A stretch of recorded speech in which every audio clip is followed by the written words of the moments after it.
वो दाल में सरस हो जाती है, सब्जी में डालते तो सब्जी सरस हो जाती है। पहले जल में भोजन नहीं बनता है, इसलिए हमारा व्यवहार भी क्या होना चाहिए, शीतल और सरस होना चाहिए। इसी बात के साथ बोलिए हमारे साथ, बोलिए वरुण देवता हमें शीतलता और सरसता दी। ओम तत्वायाम ब्रह्मणाम सदा सात्विक यजमानो अभिर्भि अहिर्मानो वर्धे भोगिन सुखम समानायुतमोसी। ओम तत्वायाम आवाहयामि स्थापयामि ध्यायामि। सुन लीजिए, अब तीसरा तो है अग्नि। अग्नि जानते हैं ना, आपको कहते हैं आग जब हमारे शरीर में होता है ना तो हम ऊर्जावान होते हैं, हमारा काम में मन लगता है। अगर आग आपके पेट की ठंडी हो जाएगी ना तो आप दो भी खाने की बचेगा नहीं, इसलिए आपको प्रज्वलित करना है आपको, ठीक है।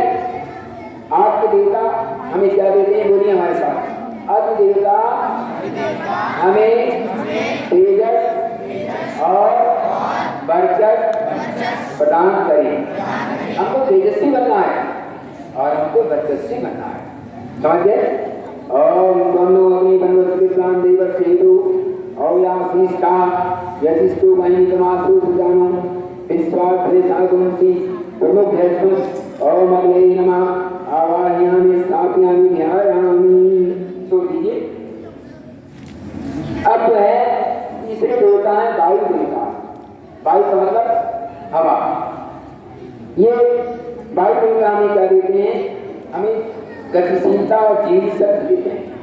हमें हमेशा सक्रिय रहना चाहिए, गतिशील रहना चाहिए, कभी आलसी बर्बादी कभी नहीं होना चाहिए। जो काम आपको दिया जाता है स्कूल का, उसको घर पर जाकर के आप बर्तन रखिए, कपड़े उतारिए, हाथ पैर धोइए। यदि आपको भूख लगी है तो थोड़ा सा हल्का सा चाय पी लीजिए, जलपान कर लीजिए और उसके बाद थोड़ा सा आराम करिए। मैं आपको दिनचर्या बता रहा हूँ, थोड़ा सा 1 घंटा आधा घंटा आराम करिए और उसके बाद पहला काम क्या होता है, सीधा जिसे कि होमवर्क कहा जाता है। सबसे पहले होमवर्क करिए। ये होमवर्क वही करेगा जिसके अंदर वायु देवता क्या है, गतिशील है, इसके अंदर वायु देवता जीवन करें। तो आप एक झटके में बैठ करके जब तक कि आपका होमवर्क पूरा नहीं होता है आपको उठना नहीं है। यही वायु देवता आपको बताते हैं। आलस और प्रमाद नहीं होना चाहिए, नहीं कभी नहीं करेंगे, क्या कल करेंगे। कल करने का मतलब क्या, प्रमादी। प्रमादी वो होता है जो आज के काम को कल के लिए करता है, समझ गए। आलस और प्रमाद से हमको बचना है और होमवर्क तुरंत करना है। आइए दुनिया में जब वायु देवता हमें गतिशीलता और जीवन शक्ति प्रदान करें। और मानवी सदनी भरतम सदनी विरूपियाहिष्यम वायु अस्मित तमने मादयस्य एवं पात्सु श्री सदा। ओम वायु नमः आवाहयामि स्थापयामि ध्यायामि। सुन लीजिए, अब एक देवता रहेगी, कौन से बताओगे, आखिरी देवता आकाश, ठीक है। ये आकाश हमें क्या देता है, आकाश का महान, आकाश का ऊंचा कोई नहीं होता। तो कहते हैं कि आकाश सुना चाहते हो, हाँ आकाश भी छू सकते हो, प्रयास करिए, समझे। कौन कहता है कि आसमान में छेद नहीं हो सकता, किसी शायर ने कहा है। कौन कहता है कि आकाश में छेद नहीं हो सकता, एक पत्थर की तबीयत से उछालो यार, तो सिर्फ करो, कहीं कुछ दूरी तक जाएगा पत्थर। तो आकाश देवताओं को क्या देते हैं, हमें उदात्त और महान बनाते हैं। उदात्त मतलब होता है हमारा दृष्टिकोण भाव विस्तृत होना चाहिए, हमारा हृदय बहुत विशाल होना चाहिए। केवल यही नहीं कि हम पढ़ने लिखेंगे, बड़े इंजीनियर बन गए, डॉक्टर बन गए, प्रोफेसर बन गए, लेक्चरर बन गए, उद्योगपति बन गए और माता पिता को गहरे में डाल दिया। एक बहुत बड़ी कंपनी है देश की, उन्होंने बहुत बड़ी कंपनी है, खरबों रुपये का व्यापार है और बुढ़ापे में उन्होंने अपने माता पिता को गहरे में डाल दिया। सोशल मीडिया पर एक खबर बहुत दिनों तक प्रवाहित होती रही।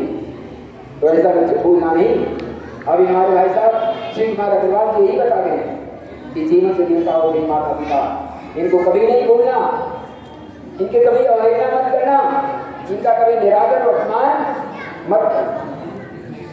जो आकाश हमको बताता है कि हम महान बने और हमारा दृष्टिकोण विशाल हो, उदार हो, जिसमें सद्गुणों की भरमार हो। आइए बोलिए हमारे साथ, आकाश देवता हमें उदार और महान बनाए।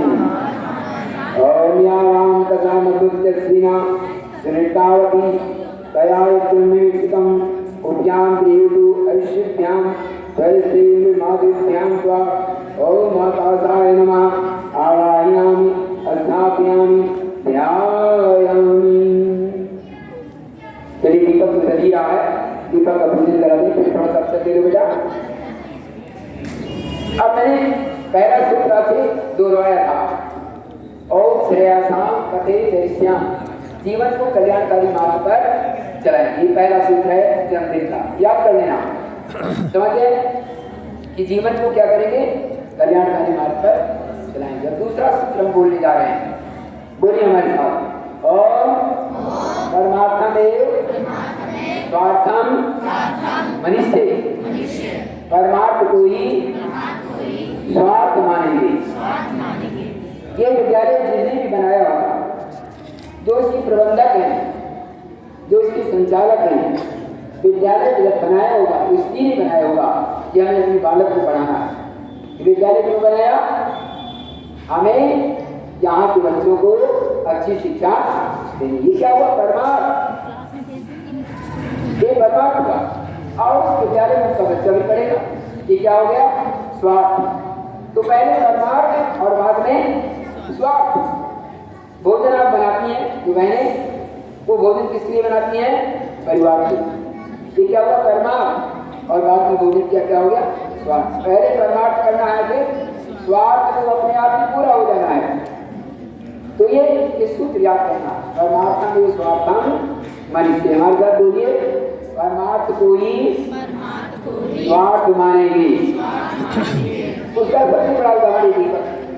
दीपक को एक आधार मिला हुआ है, जैसे दीपक की तरह में अखंड पात्रता प्राप्त हो। ये पात्र है ना, जिसमें कि तेल भरा गया है, जिसमें बत्ती लगाई गई है। पात्र है, पात्र का मतलब योग्यता, आप योग्य बने। दूसरा क्या है, हमें अच्छे स्नेह की प्राप्ति हो। स्नेह का मतलब होता है प्रेम, और स्नेह का एक नाम है जल, स्नेह का एक नाम है तेल, स्नेह का एक नाम है घी।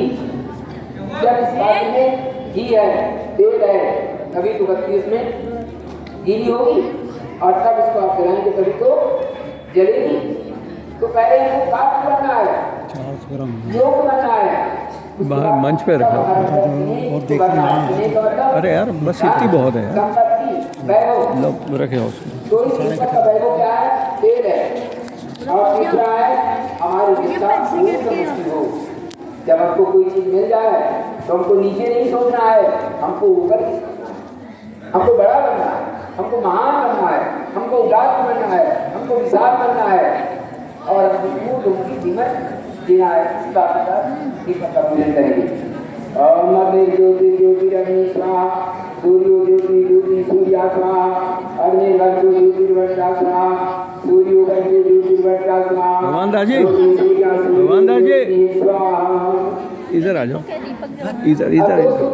नहीं दीपक नहीं जलेगा, इनको बता दो जरा, इनको बताओ बाद में आरती के समय। जीवन को कल्याणकारी मार्ग पर चलाएंगे। इसको छोड़ दो यार, भगवान दास जी छोड़ दो इसको। हम जो है थोड़ा इनको बता दो, इनको पता नहीं है, बता दो, उसको ध्यान से सुनिएगा। बोलिए हमारे साथ, और टेंशन मत लो यार। महत्वाकांक्षा सीमितम विलास्यामि, हम महत्वाकांक्षाओं को संयमित रखेंगे। महत्वाकांक्षा पालना बहुत अच्छी बात है, लेकिन महत्वाकांक्षा पूर्ण नहीं होती है तो हमको निराश, हताश, उदास नहीं होना है।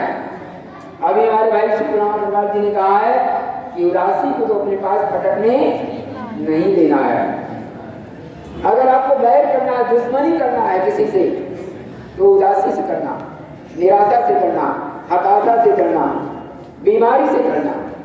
क्योंकि इनको अपना क्या मानना? अपना दुश्मन मानना और इनको हमेशा खत्म करने की बात करना। समझे? तो इस तरह से अब महत्वाकांक्षी बने, लेकिन उसको संयम कैसे? कोई बात नहीं, एक नंबर कम हो जाए तो उससे क्या होगा? हम आगे बढ़ेंगे। एपीजे अब्दुल कलाम कहते हैं कि जो बैड वेंचर्स होता है वो नेता बनता है और उसके पीछे ब्यूरोक्रेट घूमता है। तो हमको नंबरों के पीछे नहीं भागना है, नंबर कम आए, नंबर से कम और ज़्यादा होता रहेगा। समझे? तो आइए हम जो है अपनी महत्वाकांक्षियों को सीमित रखें। हमारे साथ जो है ये हाथ उठाइए सब बच्चे, और इन सारे देवताओं को नमस्कार करें, इनके गुणों को धारण करें। हमारे साथ बोलिएगा, ओम अनितार सत्यम उपेन, ओम अग्नये नमः। हाँ, और दूसरा भाई जी का नमस्कार करना, फिर बोलिए, ओम अनितार सत्यम उपेति, ओम वायवे नमः। फिर बोलिए, ओम अनितार सत्यम उपेन, ओम सूर्या